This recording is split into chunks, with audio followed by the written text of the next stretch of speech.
Hey guys, welcome back to the compound. In this video, the dino getting a makeover is the new Mattel, Siamosaurus. Siamosaurus? I don't know. You don't come here to hear me pronounce dinosaur names incorrectly. You come here to watch me repaint them. But this is a dinosaur I have never heard of before, but the cool stylized sculpt on this had inspired me to give this guy a simple kind of crocodile deco. And I picked up this Kings of War Greenskin Paint set by Army Painters to try it out and use on this. It has a lot of really nice, like a variety of different shades of green and a few other colors that I think I can use on this repaint. I'll leave a link below if you want to grab it and add it to your paint arsenal. But before I start slinging paint, I do need to do a little trimming, mainly on these absolutely pointless teeth all the way on the back part of the top jaw. It kind of seems like they wouldn't be necessary, and they were just added because reasons, I don't know. I guess no biggie, but I'm just going to cut them off with an X-Acto knife, and that'll be pretty much it.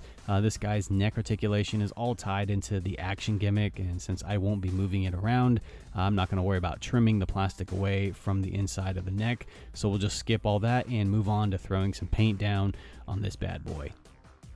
So I wanted to keep this super simple, real easy, and I made the decision to mainly do the green gator skin with just some simple dry brushing of different tones of green. But before I do that, I do need to throw down some black real quick to cover up the orange plastic parts to get everything relatively uniform with a dark tone to build off of. And since the body is mainly a dark plastic, I'll just use that to my advantage as my undershade color. Of course, if you don't have an airbrush, you can just paint all of this by hand with some matte black paint. So with all that done, now I'm going to lay down my first dark green.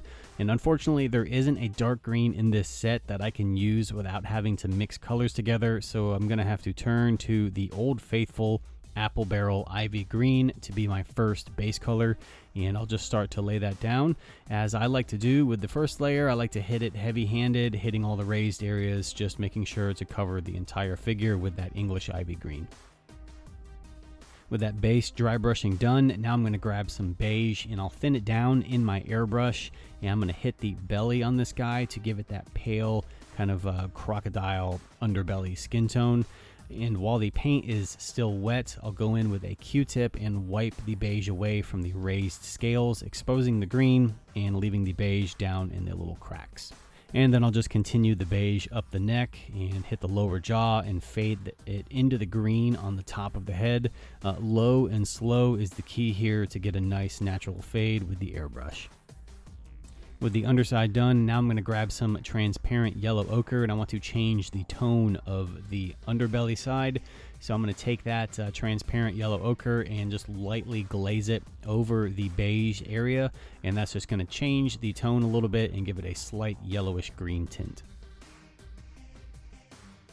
Next up is the highlight color, and for that I want to kind of marry these colors together, so I don't want to just go right into it with the poisonous cloud. I want to mix that really bright green into the English Ivy, and that's going to give it a nice lighter shade of the English Ivy. And so I'll take that and then hit all the raised areas just to get those scales to pop up, and you can do as many light passes as you need until you really start to see the details shine through.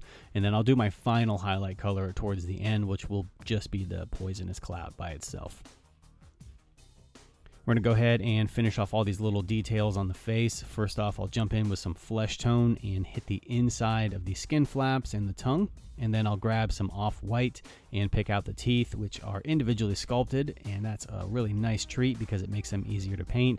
And then, of course, I'll take some gloss top coat and I will gloss the inside of the mouth as well as the teeth just to give them that general wet look.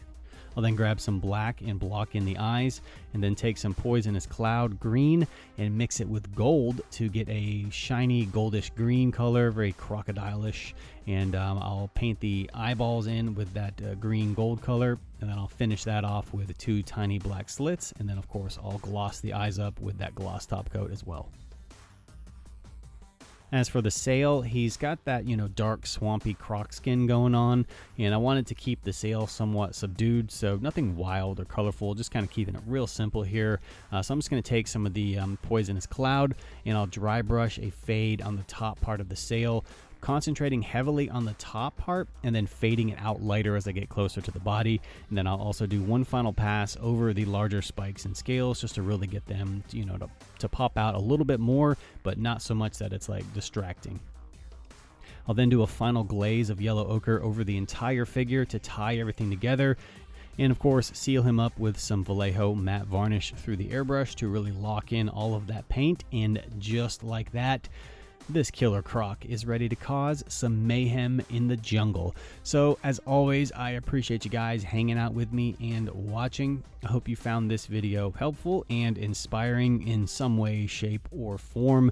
If you decide to give this one a shot, remember to tag me over on Instagram at the Jurassic Park Compound, because I always love to see the stuff that you guys can come up with. For more Jurassic related content, you know where to find me. Links will be in the description box below. You guys take care, and I'll see you around the compound.